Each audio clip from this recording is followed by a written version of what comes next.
Big boss season 9 ఈ week అంతా కూడా చాలా డల్ గా నడిచింది అని మాట్లాడుకున్నాం కదా. కానీ యాక్చువల్ రీజన్ ఏంటి అనేది మనకి తెలిసిందనమాట. మనకి ఈ రోజు చాలా అప్డేట్స్ వచ్చాయి. ఫుల్ వీడియో చూసేయండి. హలో నమస్తే, వెల్కమ్ టు తెలుగు 360. నేను Veena Sadineni. This is Bigg Boss analysis.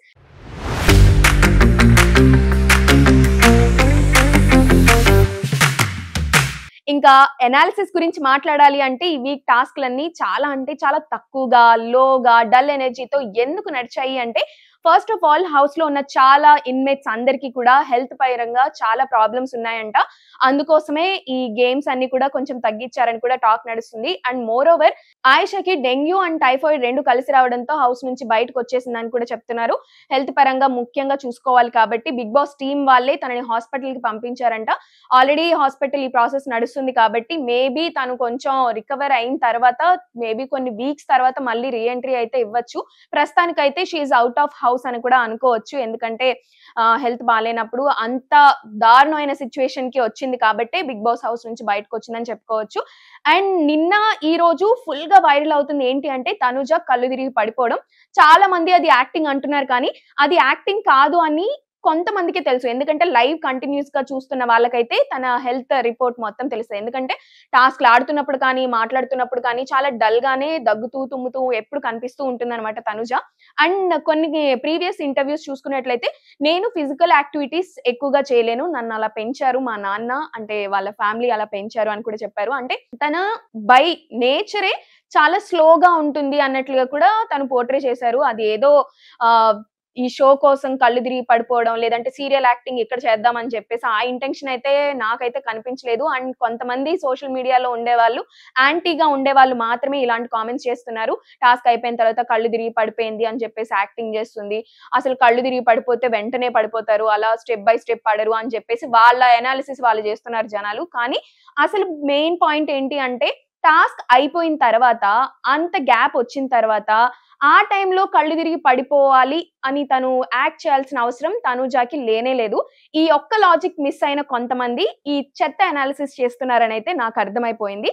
ఇక ఇమాన్యుయల్ న్యూ కెప్టెన్ గా అనౌన్స్ అయిపోయినట్లే. ఎందుకంటే అది తను హార్డ్ వర్క్ తోనే సంపాదించుకున్న ఒక కెప్టెన్సీ అయినా కూడా తనకి కమింగ్ వీక్స్ లో అది చాలా నెగిటివ్ అయ్యే ఛాన్స్ కనిపిస్తుంది. ఎందుకంటే తను నామినేషన్స్ లో ఉండటం లేదు, బ్యాక్ టు బ్యాక్ కెప్టెన్ అవుతున్నాడు అంటే ఆబ్వియస్లీ తనకి ఓటింగ్ పరంగా కూడా కొంచెం తగ్గుతూ వస్తుంది. కాబట్టి ఇది ఇమాన్యుయల్ కి ఒక నెగిటివ్ గా చూడొచ్చు. కానీ హార్డ్ వర్క్ తో గెలుచుకున్న కెప్టెన్సీ కాబట్టి నాగ్ సార్ కూడా ఈ వీక్ తనని అప్రిషియేట్ చేసే ఛాన్స్ కనిపిస్తుంది. అండ్ తనుజ పడిపోయిన తర్వాత కళ్యాణ్ ఏడుస్తున్నప్పుడు మాధురి వెళ్ళి ఏదైతే ఆ యాక్షన్ చేసిందో అది యాక్చువల్ యాక్షన్ అంటే. ఎందుకంటే ఎవరైనా ఇన్మేట్స్ అలాగా కలిసి వీళ్ళు ఇంకా మొన్ననే వెళ్ళారు, మాధురి కానీ రమ్య కానీ తర్వాత సాయి కానీ గౌరవ్ నిఖిల్ వీళ్ళంతా వైల్డ్ స్టోమ్ ఎంట్రీస్ గా ఇచ్చారు. కానీ వీళ్ళకి వెళ్ళి ఒక 1-2 వీక్స్ అవుతుందేమో, కానీ వాళ్ళు ఒక 1 మంత్ పైననే ఉంటున్నారు కాబట్టి వాళ్ళకి కొంచెం బాండ్ ఉంటుంది. అండ్ మోర్ ఓవర్ వాళ్ళ మధ్య ఒక ఎమోషనల్ బాండ్ క్రియేట్ అయినట్లు కూడా కనిపించింది మనకి ప్రీవియస్ ఎపిసోడ్స్ లో. అలాంటి సిచ్యువేషన్ లో తనుజ పడిపోయినప్పుడు కళ్యాణ్ ఏడుస్తున్నప్పుడు అది ఓకే, కన్సోల్ చేసే ఒక విధానం ఉంటుంది. అసలు కన్సోల్ చేయాల్సిన అవసరం కూడా లేదు, వేరే మాటలు అనాల్సిన అవసరం అయితే మాధురికి లేదు. కానీ అక్కడికి వెళ్ళి ఎచ్చి ఏంటి అదేమన్నా ఇదా ఏంటి అని చెప్పేసి తను చాలా రూడ్ గా బిహేవ్ చేసింది. ఆ బిహేవియర్ అస్సలు నచ్చలేదు. కొద్దో గొప్ప కొంచెం తనకున్న నేమ్ మారుతుంది. ఇప్పటి వరకు రూడ్ గా మాట్లాడింది, ఇప్పటి వరకు రూడ్ గా చేస్తుంది, పెత్తనం చలాయిస్తుంది హౌస్ లో ఉన్న వాళ్ళందరి మీద అని చెప్పేసి మనం మాట్లాడుకున్నాం కదా. ఇప్పుడు దాన్నే మళ్ళీ కంటిన్యూ చేస్తున్నట్లుగా ఈ రోజు కనిపించింది. సో మాధురి క్యారెక్టర్ వైజ్ గా కొంత సెట్ ఆఫ్ పీపుల్ చాలా మంది డౌట్ చేస్తూ చాలా మంది క్వశ్చన్ చేస్తూ ఉంటారు. అయినా కూడా బిగ్ బాస్ హౌస్ కి వెళ్ళిన తర్వాత రూడ్ గానే చేయడంతో ఆమె పైన ఇంకా నెగిటివ్ పెరిగిపోయింది. ఆ తర్వాత ఈ 4 days లో కొంచెం ఓకే బాగా ఆడుతుంది, ఓకే బాగా మాట్లాడుతుంది, దీనికి ఇలా మాట్లాడడం కూడా వచ్చు అని జనాలే ఆశ్చర్యపోయేంతలా బిహేవ్ చేసింది అనమాట. కానీ ఈ ఒక్క విషయంలో మళ్ళీ బ్యాక్ టు నార్మల్ అన్నట్లుగా తయారైపోయింది. అదైతే నాకు అస్సలు నచ్చలేదు. ఇంకా దివ్య ఇమ్ము ఇద్దరు కలిసి కన్యాన్ని కన్సోల్ చేయడం జరిగిందనమాట.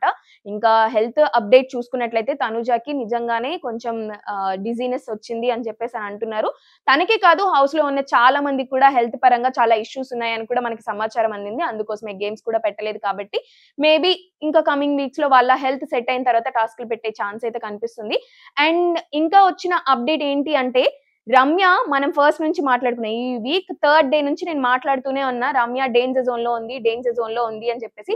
రమ్య ఖచ్చితంగా ఎలిమినేట్ అవుతుందని అయితే నేను బల్లగుద్ది చెప్తున్నా. ఎందుకంటే రమ్యకి అంత నెగటివిటీ పీక్స్ కి వెళ్ళిపోయింది కాబట్టి.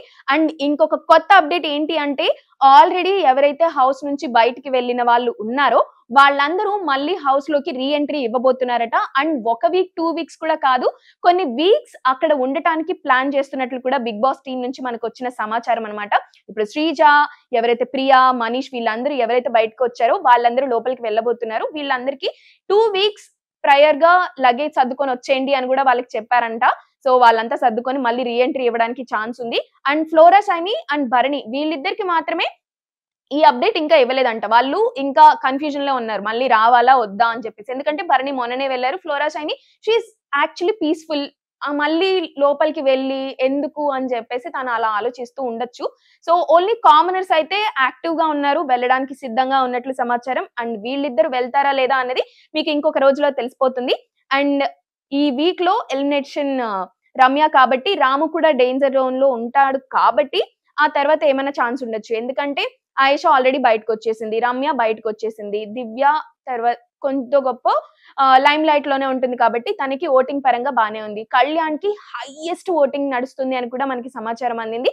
అండ్ తనుజ కూడా బానే ఉంది. సో ఎవరైతే నామినేషన్స్ లో ఉన్నారో ఆ నామినేషన్స్ లిస్ట్ ప్రకారం చూస్తే రమ్యనే లిస్ట్ లో ఉంది కాబట్టి రమ్య ఎలిమినేట్ అయ్యే ఛాన్స్ కనిపిస్తుంది. సో మళ్ళీ రీ ఎంట్రీ ఇస్తున్నారు కాబట్టి ఇంకా ఎన్ని వీక్స్ ఈ బిగ్ బాస్ కంటిన్యూ అవుతుందో చెప్పలేం. కానీ మాకొచ్చిన సమాచారం ప్రకారం చూసుకున్నట్లయితే December 21 తో లాస్ట్ అని చెప్పేసి అని అంటున్నారు. December 25 కల్లా క్లోజ్ చేసేస్తారు అని చెప్పేసి చెప్తున్నారు. సో చూడాలి, ఇంకా కొన్ని డేస్ ఉంది కాబట్టి ఈ డేస్ లో ఎలా మారుతుందో. ఇంతమంది కంటెస్టెంట్స్ బ్యాక్ టు బ్యాక్ వెళ్తున్నారు అంటే ఒకేసారి 2 ఎలిమినేషన్స్ చేసినా కూడా ఇంకా ఉంటారు. అలా ఏం ఫార్మాట్ తో వెళ్తున్నారో వాళ్ళ ప్లానింగ్ ఏంటో మనకి ముందు ముందు తెలుస్తుంది. ప్రస్తుతానికైతే re entries confirm, elimination confirm. Ayesha health update బాలేదు కాబట్టి తనకి బయటకు వచ్చేసింది కొన్ని వీక్స్ వరకు, అది కన్ఫర్మ్. ఫ్లోరా సైని భరణి లోపలికి వెళ్తారా అన్నది కన్ఫ్యూజన్. సో దీని గురించి మనం రేపు మాట్లాడదాం. Thank you.